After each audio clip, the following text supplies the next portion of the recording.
And welcome. Yes, you are listening to Three Women here on CIT 89.5 FM. I'm your host, Sherry DeNovo, MPP, Parkdale High Park.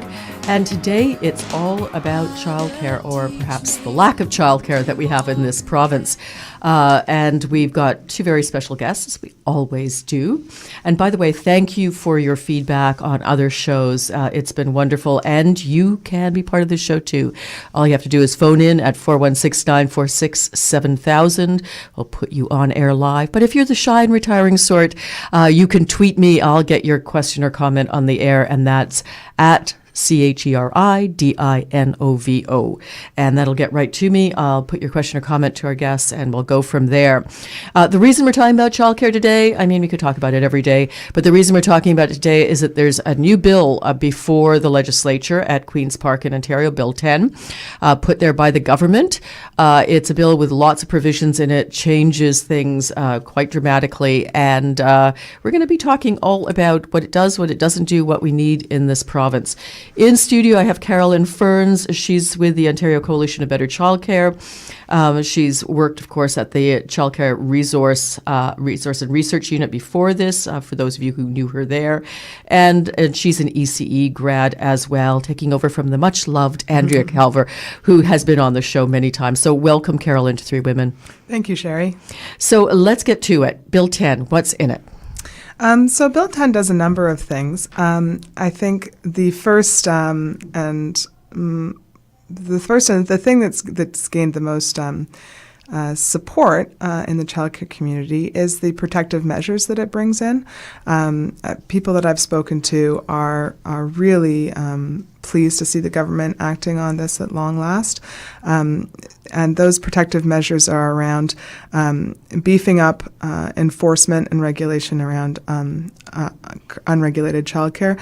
And we know that this is so important. The Ombudsman's report recently, Careless About Childcare, made clear... Incredibly scathing. It was a scathing report, and the Ombudsman was called upon to act to investigate the deaths of 4 children in 7 months in unregulated childcare.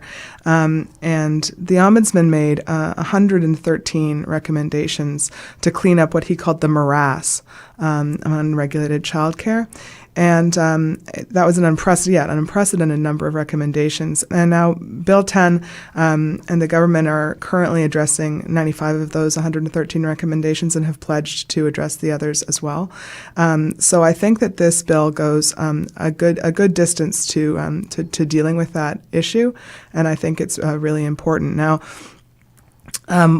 something that what sorts of things is it going to be doing? What's going to change for those for example, currently Ontario sticks out like a sore thumb across the country because in Ontario you could potentially look after more children in unregulated childcare than you could look after in regulated family childcare. How many is that? Let's give the listeners a sense.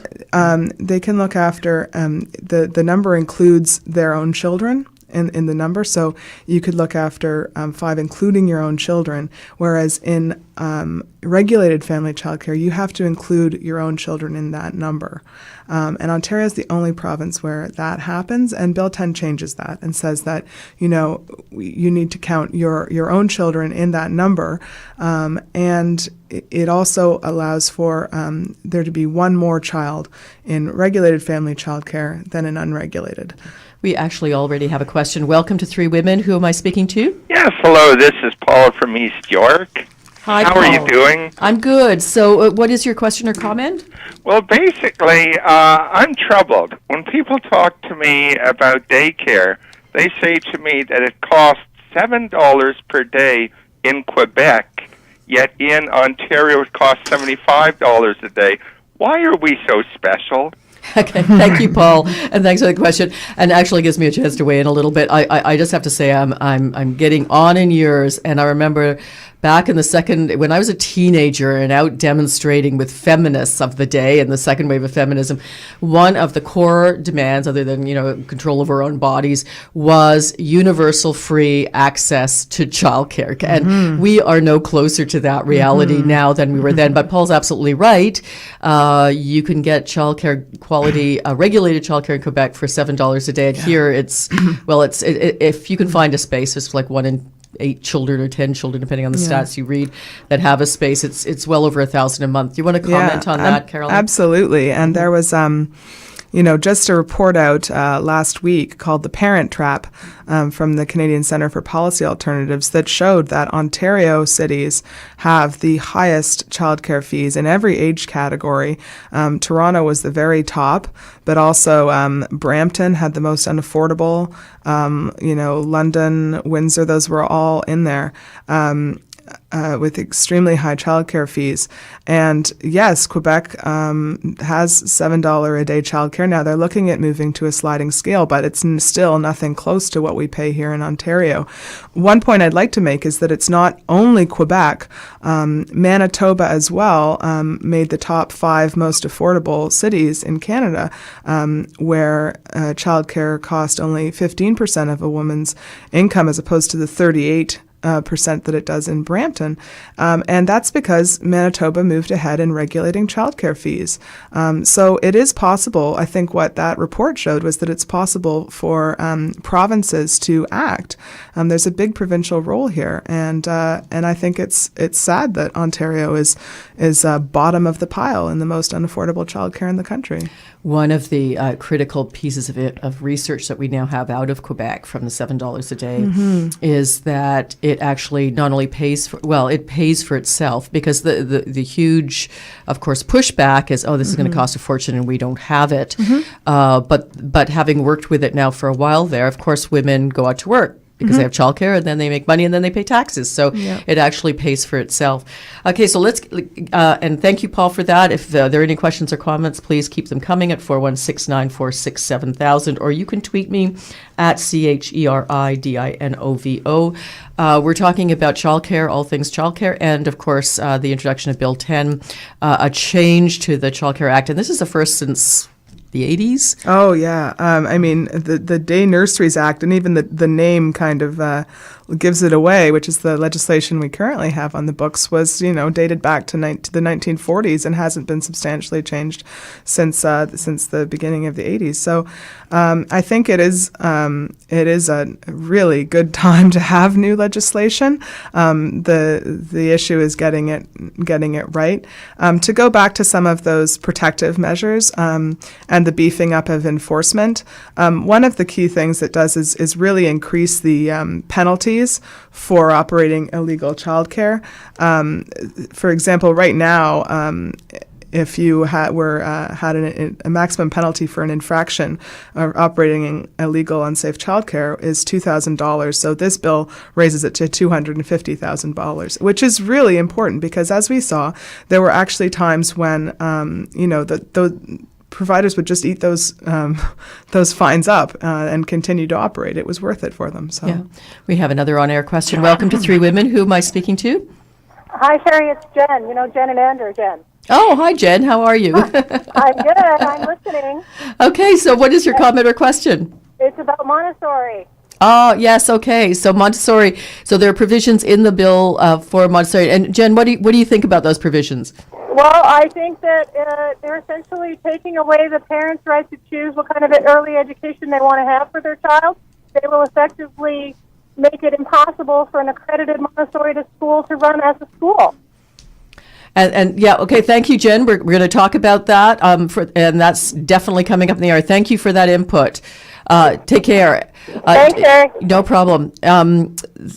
She raises an important point, and one that I think there are hearings, by the way, happening at Queen's Park on this, and there are a number of Montessori schools that are actually there at the hearings talking about what's happening there. And to divulge, my children actually, we were talking about this before we got on air, my children actually went to a Montessori school when they were little because it was the same price as childcare, and I thought, why not? The pedagogy is kind of brilliant. They have these wonderful materials for those who know about Montessori schools. Great little atmosphere for the kids, but it does work on a different ratio of adults to kids. Comments, Carolyn? I think that the legislation was really trying to harmonize standards. Say, these are, in licensed childcare programs. I mean, I think what we saw was that private schools were able to operate under a loophole, and we saw some pretty bad examples of this actually, which I think is what this bill is trying to address. Private schools that were not even located at the same place as the school itself, that were really operating childcare centers, but without a license and without the need to follow the safety regulations. So that was really troubling, and I think this bill is attempting to address that loophole. Now, I think that Montessori is an excellent pedagogical approach. But, if it's a childcare center, I think it's fair to say that, people need to stick to the regulations. I think that's... There's a way around this in a sense, too, and that is because Montessori have accredited Montessori schools who aren't just, slapping the name on to cover what they're doing, have an organization, and there could be. And remember, just to get back to Jen, anybody else who's concerned about this issue, and I know there are many out there who are, there's a way of bringing in amendments to a bill that can help with that and still keep the bad operators out without throwing such a huge net that you're catching some of the good operators in it too. So I know Jen and others, I know that there's amendments in the works on that. If you're a Montessori school and you belong to an accredited Montessori organization, that's the trick. Is legislation is kind of a rough tool when it comes to this. You need to be part of an organization that then, can prove to the government you have your own regulations and the kids are safe and blah, blah, blah. So I think that is happening as we speak. But certainly we note that concern, and certainly, unfortunately, as Carolyn's saying, there are some bad apples out there who just use Montessori. I mean, I've seen all sorts of things that call themselves Montessori programs that I think, well, Maria Montessori would roll over in her grave if she saw this. It's really it's used as a brand, and I think that's troubling. But as you say, good or innovative programs, there are always ways of having sort of discretion around those, and I think that's absolutely possible.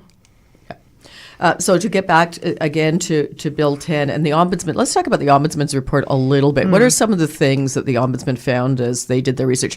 And by the way, a shout out to the Ombudsman's office. Andre Moraz is we're all big fans of his who want his social justice in this province because, the office does good work. There's no question about it. And here's a report that, honestly, if you can get your hands on it, and you can on the legislative website, you should read it because scathing is an understatement about this. But what sort of things did he find when he went out, checked into things?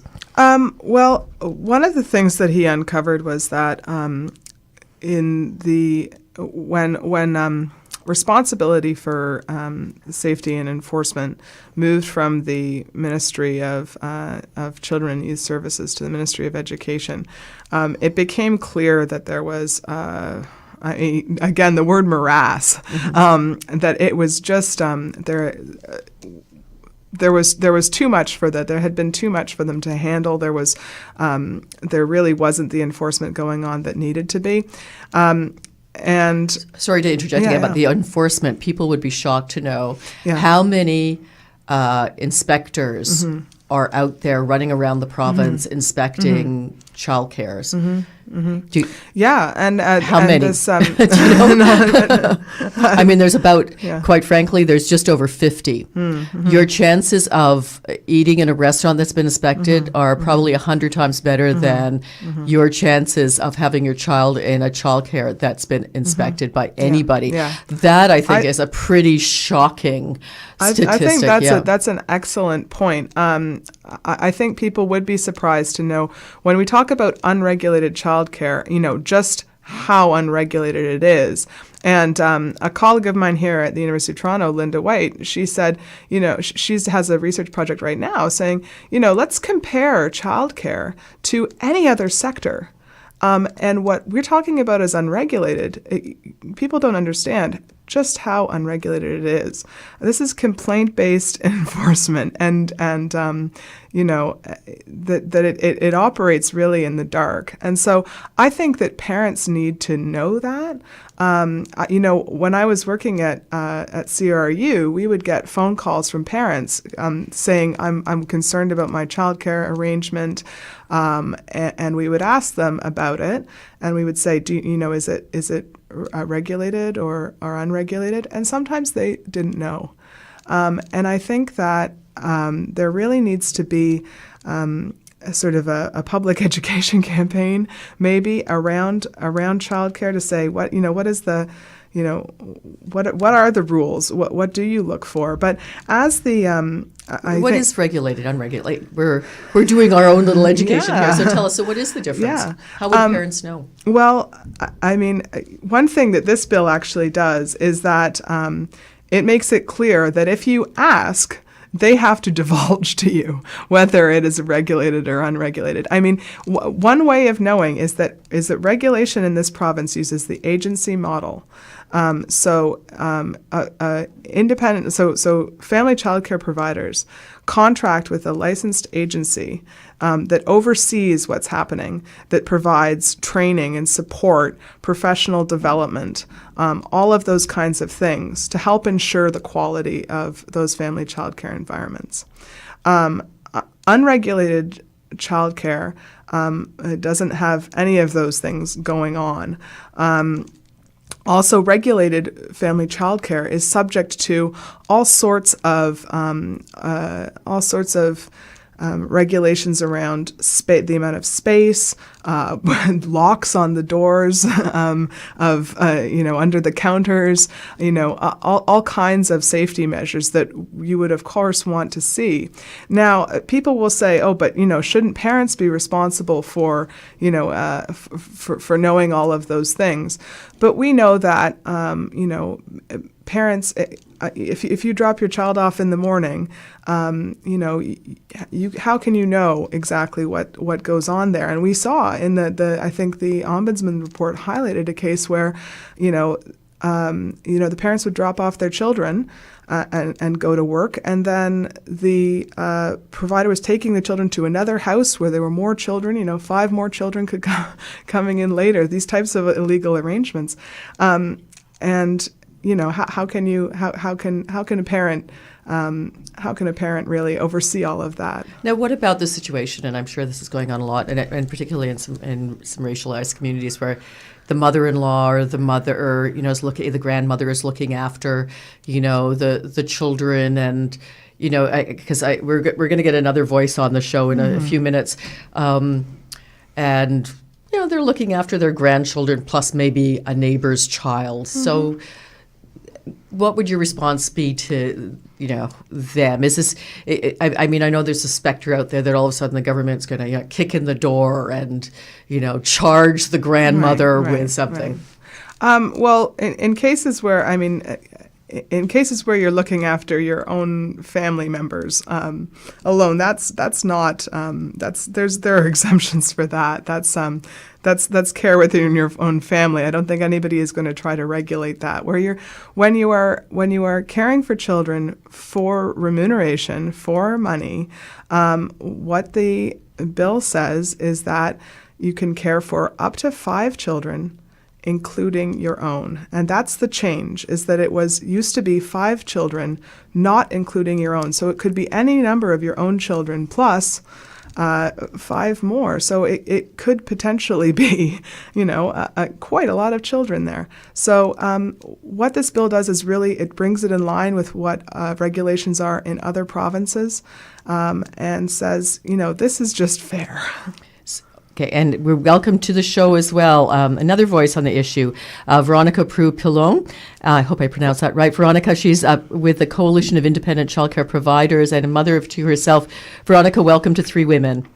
Hi, Sherry. Thanks for having me. No problem. So we've been talking to Carolyn Ferns of Ontario Coalition for Better Childcare about her take on Bill 10. What's your take on Bill 10? Well, I just want to make it clear that ICPs, independent childcare providers across Ontario, are in full support of modernizing childcare in Ontario. And most of the bill is absolutely great. We're in full support of increasing penalties for independent providers who are not following current regulations. Unfortunately, there are a few things in the bill that do need to be amended, or a childcare crisis is looming in Ontario, specifically the age ratios that are being proposed in the bill. Okay, so currently, we can care for 5 children, not including our own, under 10 years of age. And what this bill is proposing is that we will have to include our own children in that cap of 5. And the age of 10 will rise to 13, and we'll only be able to care for 2 children under the age of 2. Now, with the introduction of full-day kindergarten, we ICPs no longer have 4- and 5-year-olds in our daycares.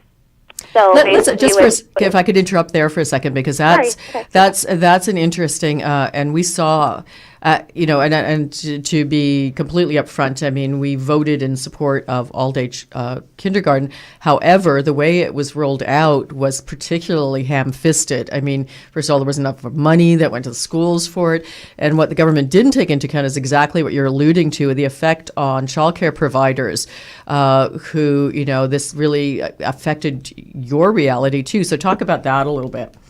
Exactly. So, it used to be half-day kindergarten. So ICPs would have 2 or 3, 4, and 5-year-olds for the morning, and then they would go off to school in the afternoon, and they'd have another 2 or 3, 4 or 5-year-olds in the afternoon. So they were only looking after, another 2 or 3 young children. And now with full-day kindergarten, it's put a lot of ICPs out of business, basically, because those we can now only care for children between the ages of 1 and 3. That's our target market now. And with the new ratios that are being proposed with the 2 under 2, it'll be nearly impossible for us to fill all of our spaces. And basically, if we can't fill all of our spaces, accessibility goes down, and the rates will increase, unfortunately, for parents. So we're really advocating on behalf of the parents of Ontario, because like the caller who called in previously, Ontario has one of the highest rates for daycare in Canada. And if this bill goes through with the 2 under 2, those rates are just going to continue to climb, and it's going to be almost impossible for the middle-income families of Ontario to be able to afford childcare. I hear the joyful sound of children in the back there.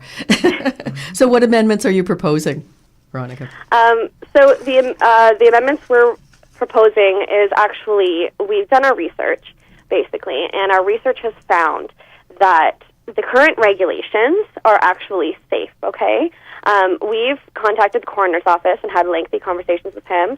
Also, we've got stats from StatsCan, from the Ministry of Education, and basically in the past 5 years, there's been 6 deaths in the care of ICPs across Ontario. And what we found, actually, is only one of those deaths occurred with an ICP who was following the current regulations. So the other deaths occurred with independent childcare providers who were not following the current regulations. So that just goes to show you right there that it's not the current regulations that are the problem. It's the lack of enforcement of the current regulations. That's the problem. Unfortunately, little Eva, who died 2 summers ago in Vaughan, there were numerous complaints about that daycare to the ministry. I think there was about 5 or more complaints, and they only went once, and they never followed up, and poor Eva ended up dying, and that's just absolutely unacceptable.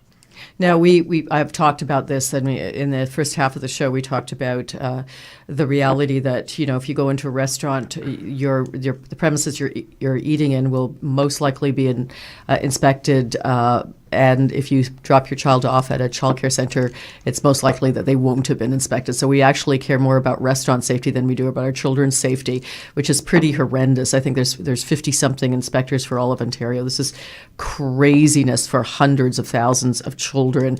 If Veronica, let me ask you about the Ombudsman's report, though. Did you see that report? What I absolutely did, yeah. Okay, what do you think about his recommendations in there? Well, basically, first of all, he found a number of issues with the inspection process with the Ministry of Education. Just to name a few, late renewals. This may shock you a little bit, but in Ottawa alone, 60% of the licensed centers in Ottawa were running on an expired license for 4 months to up to over a year.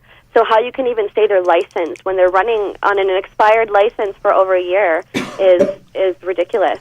So there was late renewals, failure to coordinate with other agencies, for example, the Canada Revenue Agency, lack of inspection rigor. They were calling to give a heads up to home daycares before they came to inspect.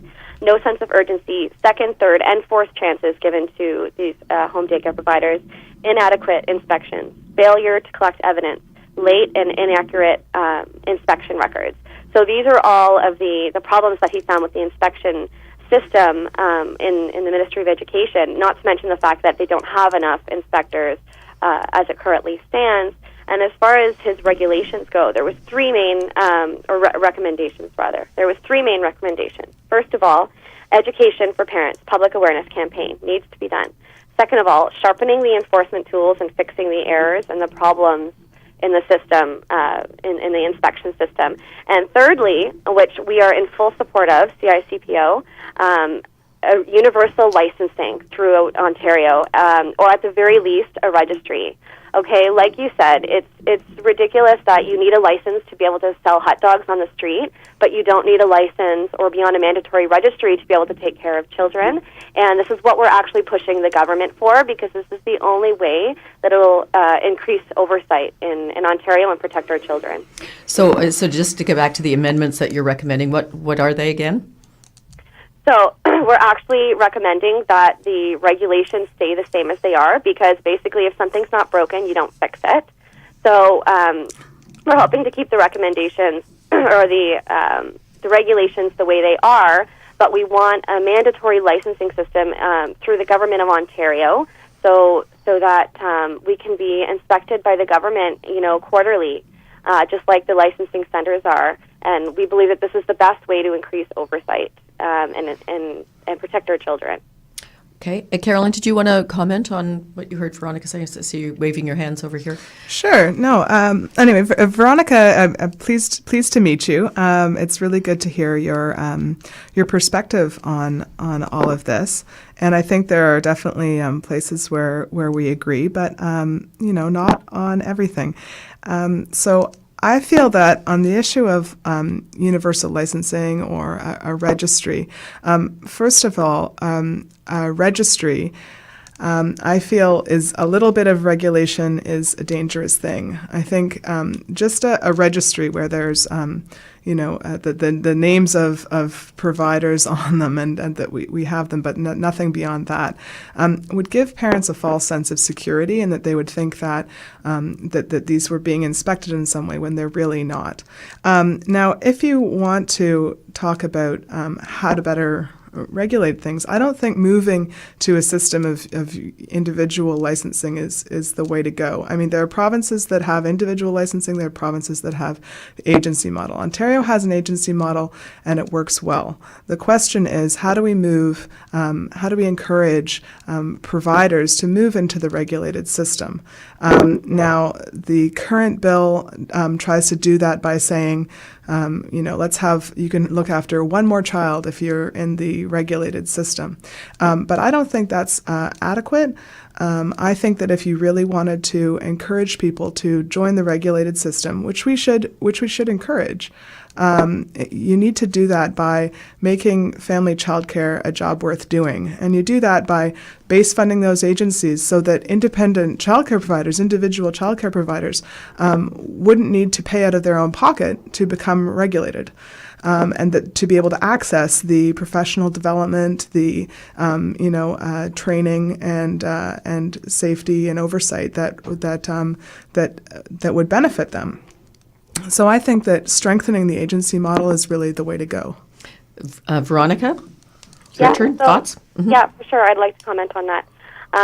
So first of all, the reason that the majority of ICPs do not sign on with licensing agencies is because, and like you touched on, they take a large amount of our income, up to 30% for overhead. So this could mean anywhere from $800 to $1,000 a month of our income they take. And for most providers, that's the difference between being able to pay our mortgage and put food on the table for our children and not being able to do so. So joining with the licensed agency is certainly it's not an option for most independent home daycare providers across Ontario. And as far as looking at other provinces in Canada, Ontario is actually only one of 3 provinces and territories in Canada that doesn't offer licensing to home daycare providers through the government. Alberta and Nova Scotia are the only other 2 provinces that don't allow ICPs to be licensed through the government. And I think, Ontario is the heart of Canada. It's where our nation's capital is. And for us to be so far behind on this is just very sad. Well, yeah, as Veronica said, I mean, and that's the point that I wanted to make, that, to become regulated, providers have to pay out of their pocket to join the regulated system. And I think that if you were to base fund family child care agencies so that providers don't need to pay those fees out of their own pocket, and also it could provide things like, some funds to help retrofit their homes to allow them to meet regulations. All of these things would help. But one thing I want to say is that dealing with this issue of unregulated family childcare versus regulated family childcare is really only one part of this bill, and it's important. But I think that what we're saying is that the bill needs to be just the beginning of the work on childcare, not the end. So that if we really want to talk about how to provide good, quality, affordable childcare for families, Ontario needs to be looking at becoming a leader in moving toward a real system of childcare in this province, and that's where we need to go. I think Ontario desperately needs that, and rather than trying to apply Band-Aids here or there and getting drawn down into how can we fix this a little bit or how can we fix that, we need to think bigger than that and look at moving forward into a real universal system of childcare. Veronica? Hi. I'd just like to make a comment about, first of all, the agencies. One of the issues with having agencies inspect home daycares is the fact that, most of them are for-profit businesses, okay? So it's not in their best interest to shut down a home because they're making, up to $1,000 a month on this home. So, they're going to give them, chances. The quality control is not there. We need the third party. We need the government, whose job it is to protect children in this country, to come in for quality control. So just entrusting childcare to for-profit businesses is we don't think it's the answer. It sounds the like government this. needs to take Yeah. this over. Just to correct that. Okay, hold on for a second, Carolyn. Just let her finish that thought, and we'll come to you. Sorry, Veronica, go on. Just finish your thought. Thank you. And I'd also like to make a comment about having clear standards and the same standards for all daycare modes throughout Ontario. So, they're wanting to have us only have 2 children under 2. The reality is, in daycare centers, currently in the infant room, the ratio is 1 provider to 3 children under 18 months. Okay, and then once you get up to the toddler room, and they're toddlers at 18 months, the ratio changes from 1 to 5. So to say that this will bring the same standards all across for home daycares and centers is just, it's not true.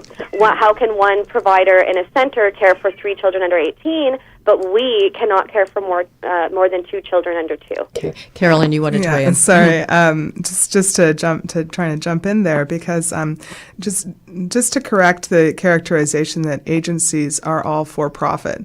There are both for-profit and not-for-profit agencies in Ontario, and this is somewhere that Veronica and I might agree upon, that I think that agencies shouldn't be run for-profit. I don't think that childcare should be run for-profit. I don't think we should be making a profit off the backs of our children. So one thing that we're calling for is a moratorium on for-profit childcare licensing, and that's agencies as well. I don't think that new centers or agencies should be run for profit, but there are excellent not-for-profit agencies here in Ontario that offer good services to family childcare providers, and I think that system needs to be strengthened. Okay. Veronica, we're going to have to go. And by the way, we're listening you're listening to Three Women, your host, Sherry DeNovo, MPP Park Delhi Park. And it's all about childcare today, which I know is a major topic in most people's lives in Ontario because it's so hard to find and it's so expensive. We're talking to Carolyn Ferns in studio, and we're talking to Veronica Proulx-Pilon on the phone.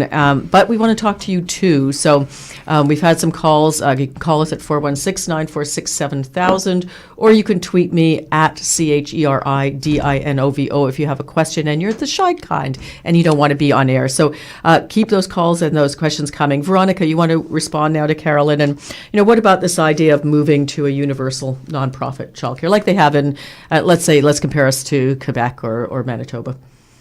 Sure. So actually, CICPO met with the Minister of Education last Friday, as well as a number of different Liberal MPPs in Ottawa. And what we were actually talking about was possibly forming cooperative, basically cooperative non-profit agencies in all the different cities, so that the IPCs can register with them and become licensed through them without having to pay huge overhead fees, which are going to put us out of business. So I think that's something within the next little while that we're going to be working with the ministry to do. Okay, well, thank you, Veronica, for taking part. We're going to have to take a bit of a station break. We're going to listen to a tune. We're going to wait for your calls and your tweets. I'm going to check Twitter, and we're going to be back at you talking all about childcare in Ontario. Right here, right now, every day. CIUT 89.5, Toronto. Sound of your city.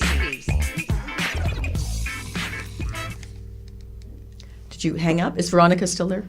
I'm still here. Hi, Veronica. Thank you so much for being on the show. Thank you for having me. No problem. So take care. I look forward to seeing what happens in terms of amendments and everything else to the bill. So Okay, take thank care. you. Back to your Bye. babies. Bye. Bye.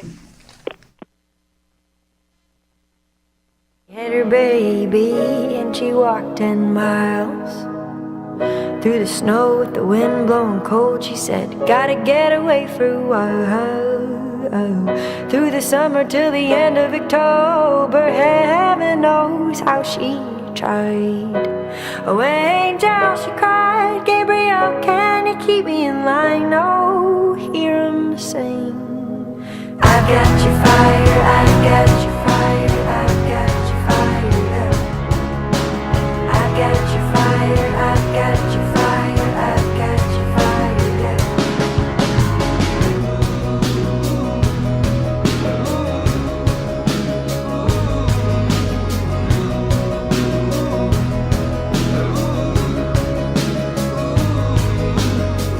Oh, Sadie, she had a mind made up fast.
And welcome back to Three Women. Your host, Sherry DeNovo, here on 89.5 FM.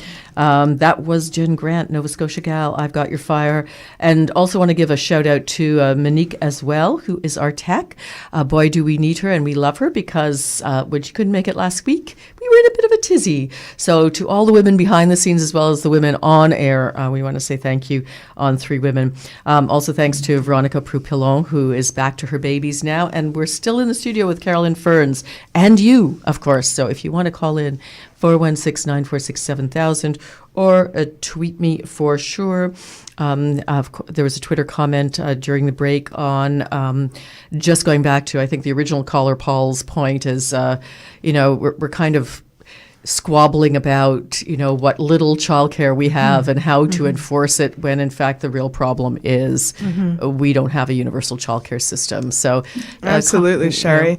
And I think this that speaks to one of my concerns about the debate around this bill is that I think the Conservatives have been trying to pit regulated and unregulated family, like childcare providers, against one another, and I think that's really divisive politics. I think that we need to kind of raise the level of the conversation and say, what do we really want for our children? What kind of early childhood education and care system should we be trying to build here, and really talk about that. And talk about how we move forward to providing, real childcare options for our families. Now, interestingly, all of a sudden it's on the agenda. Tom Mulcair, of course, the federal New Democrats proposes $15 a day childcare option, where the feds would step in and help the provinces out, basically. And interestingly enough, this afternoon at Queen's Park, it's all about childcare in an oppo motion debate. So if you want to tune into that. And if this show, I know the show may be repeated, so you've missed it, but it'll be enhanced if you hear this on repeat. But I mean, even at that, I mean, we're so far behind other countries on this issue. It's sad. Now, for the parent who's pulling their hair out trying to find childcare, especially, and we were talking about this during the break too, especially the parent with a child who has a disability, what do they do? What does it look like for them in the province of Ontario? Absolutely. This is one of the things that we're calling for in Bill 10. I think parents and childcare, early childhood educators that I've spoken with are surprised, shocked when they learn that Bill 10 does not include the words children with disabilities or children with special needs or children with extra support needs at all. So we're calling for there to be a strong equity statement in the bill on children with disabilities, because we know that, while the Ontario Human Rights Code may protect them in principle, in practice, children with disabilities are too often turned away from childcare because the programs cannot or don't think that they can accommodate their needs. So we think that the legislation needs to provide a strong and inclusive statement similar to what's in the Education Act that enshrines the inclusion of all children and to be able to be provided with childcare. Now, to be practical, keeping the Veronicas in the world in mind, I mean, you're a parent, you're looking, this is how you're sustaining yourself and your family, and you're at home with your own children, and you're taking some, the ratios obviously have to change with children with special needs. How does that all get accommodated? Well, I think that in regulated childcare, I mean, there should be adequate funding provided so that programs can include children with special needs and not just have them in the room, but include them in a meaningful way. And I think that's really what we need to move towards now. Actually, in PEI, they've gone further in the early childhood centers that they're building, which are a much more publicly managed system of childcare. They've enshrined that principle of which some people call zero reject, that you cannot not turn away a child with special needs from childcare. So that's somewhere that I think we should be moving towards. There's something we haven't talked about. We'll come back and wrap up and talk about Bill 10, of course. And if nothing else, Bill 10 has given us the opportunity to talk about childcare again at Queen's Park and to debate it and to make sure it's on the horizon, make sure some of the most egregious offenses are looked at. But for most parents with 2 children who are childcare ages or more, all of a sudden childcare becomes completely unaffordable, let's say, and you're into nanny territory. And so there, certainly in some areas of our city, you see nannies with children all the time, mainly from racialized communities, mainly here on permits. What are some of the pitfalls with that approach? Well, I think that this is another area where parents need to know that, childcare in the child's own home is not regulated. That's an area that's not regulated. So if you hire a nanny, that's an arrangement that you have. And as you said, Sherry, we've seen, I think it's called the Gabriella Project, that was looking at live-in caregivers who have come here to Canada, and that system, that live-in caregiver system, really fails them, and that it doesn't really keep its promises. As to in what way? In what way? That I think the Gabriella Project found that that those women who'd come to Canada, and they often they become transnational families because they're leaving their own children in their home country while they come here to care for other people's children, which is I think when most people hear that, think it's just patently unfair, and they're often subject to exploitation. They often pay huge fees to the sort of these for-profit companies that operate real robber barons that exploit them, and so I think it's an area that we really need to see change now that the federal government isn't making the right changes, sadly, and it really needs to be fixed up. But I think that it's all part of the same problem that if we had a real high quality, comprehensive childcare system, we wouldn't need to be dealing with the different bits and pieces. There was a huge international comparison of family policy that pointed out something that is very obvious, but is too often overlooked, which is that, countries that have comprehensive childcare systems don't continue to rely on unregulated childcare. For example, where's a place that does For example, Sweden or Finland or Denmark or France. These places, parents have options, but they're not put in the difficult positions of making these really constrained choices that they do here, where they have to scurry around trying to fix up a childcare arrangement. That's how you provide parents with real choice, real options, to give them real options. And again, the response I'm sure from this government and others is, we'd love to be there, but it's just too expensive. You must hear this all the time. Absolutely, but as you pointed out earlier, Sherry, the economic research coming out of Quebec by Pierre Fortin and others shows that investing in childcare is public dollars well spent. That it does bring economic returns in women's employment.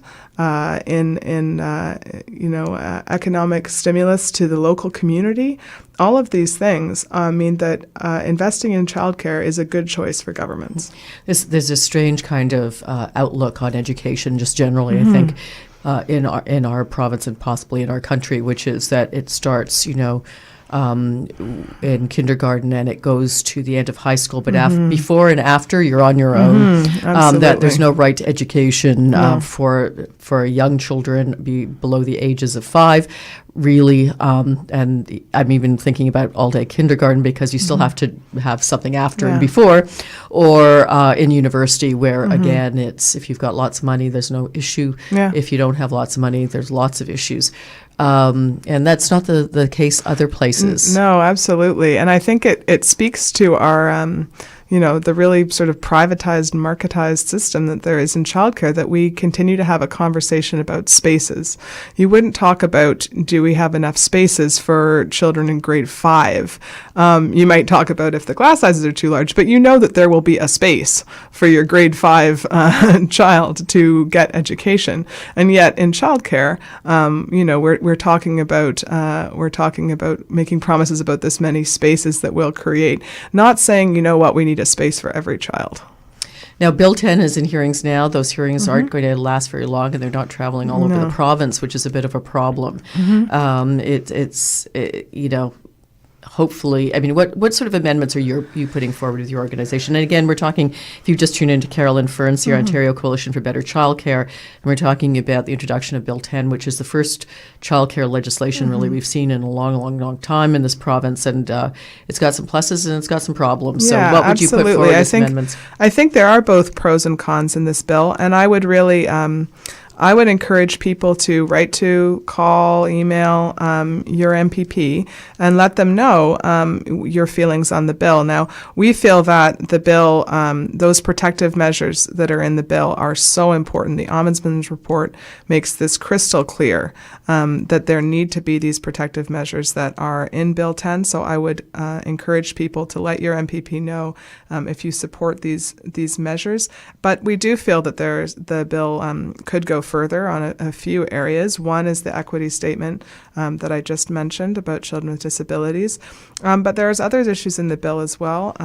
One of those is the charging of fees by school boards to small nonprofit childcare centers that are located in schools. So if you're a parent and if you've ever been on a parent board, as some of my friends have been and told me all about it, schools are able to charge quite high fees to childcare centers for the use of that school space, and it really threatens the viability of those centers in a lot of cases. So on the other hand, the schools are so desperate for the money. Well, you can see why they're doing it, because there's not enough funding coming in. Yes, but I think that it's an issue of dealing with that issue on a large scale, but that charge gets passed along to these small nonprofit centers, I think is really troubling. Now, the bill does begin to address that by saying that they can regulate those fees that are charged, but we think it needs to go further and say you need to stop charging these small nonprofit centers. I mean, childcare is now in the Ministry of Education. Is it part of the education system or isn't it? It can't be an orphan in the Ministry of Education any longer, and I think that's part of it. Now, if schools aren't getting the funds they need, that's another issue, and we need to address that. But you can't pass on the cost to childcare for underfunding. Now, one of the things that we talked about sort of at the top of the show was, the fact that we inspect our restaurants and our restaurant system better than we do our childcare providers. The other aspect of this is probably if you're working certainly in a higher end restaurant where you get some tips, you're probably dealing with a server who makes more than the person who looks after children. Let's talk about true. Early childhood educators. So what is the average salary now for an early childhood educator? It's not good, and that's certainly part of it. Early childhood educators. They actually have we have a professional college now. These are trained, educated professionals, and yet they still earn so much less than the national average. And do you have a sense of what that is? What are folk making, just on general rule? I know it's above minimum wage, but it's not a lot above minimum wage, and it's been a long, long time since there's. It's nowhere close to remunerating them on the scale of their expertise and professional standing. And so one thing that we're calling for is a workforce strategy, and this has been a long call by the Association of Early Childhood Educators Ontario, that we need to really deal with issues in the childcare workforce, issues around recruitment and retention and compensation, because we do have a crisis in this area. People who are going into early childhood education quickly realize that they can't make a living wage working in childcare, and they move on, and so Which is we really see quite that shocking. It is. I mean, it when is you shocking. think yeah. that these are little children at their most formative time of life, when the kind of education they get, and it is an education, the kind of environment they grow up in is critical to their lifelong ability to be healthy, sane, well-adjusted individuals. It's pretty shocking. It's pretty shocking. It really is, and so we do see people who and primarily women. It is primarily women doing this work, who go become educated in early childhood education, and they can't tough it out. And part of that is the pay, and it's also the working conditions. For example, we've seen in bringing in full day kindergarten, those designated early childhood educators working in those programs are often and the people who are doing the before and after school, those are often split shifts, and try to do that for a very long time. It's a very difficult way of working. It's really no kind of life. So I think that we need to deal with all of those types of issues, so that the workforce really is treated with respect and as professionals as they are. And just on the seamy side of the street, we were talking, of course, just before the show as well, about the large for-profit chain that there was kind of the fear that they were going to move into Canada. They went belly up, which is probably not a bad thing. But this aspect of these huge chains who are actually more property development companies that are than they are childcare providers. Just a word on that. Yes, absolutely. So one of our calls is that there needs to be a moratorium on licensing for-profit childcare operations, because we've seen in Ontario the rate of for-profit childcare has been creeping up in the last few years, and we've seen the entrance of chains, big box childcare, as they call it, and it's really a concern because we know from the example in Australia that we were talking about, that once they get a toehold and realize that there are profits to be made here, they can really expand. And just as you pointed out, Sherry, sometimes their interest isn't in quality; it's in making profits. So you've been listening to All About Childcare on Three Women. Your host, Sherry DeNovo, MPP Parkdale High Park, in studio with Carolyn Ferns, Ontario Coalition for Better Childcare, and Veronica Proulx-Pilon on the phone, Coalition of Independent Childcare Providers. The simple message here, folks, is if you're interested in having your say, here's a chance. Get your comments into the Ontario government. We're looking right now at Bill 10 on childcare. And, of course, advocate for universal, affordable childcare, which I've been doing for a few decades now. Really, we can't have women's equality without it. So on that note, want to thank everyone involved in the show, Monique, our guests, and those who called in. Keep those calls coming between shows. You can reach me at that Twitter account at CHERIDINOVO. I will respond. I always take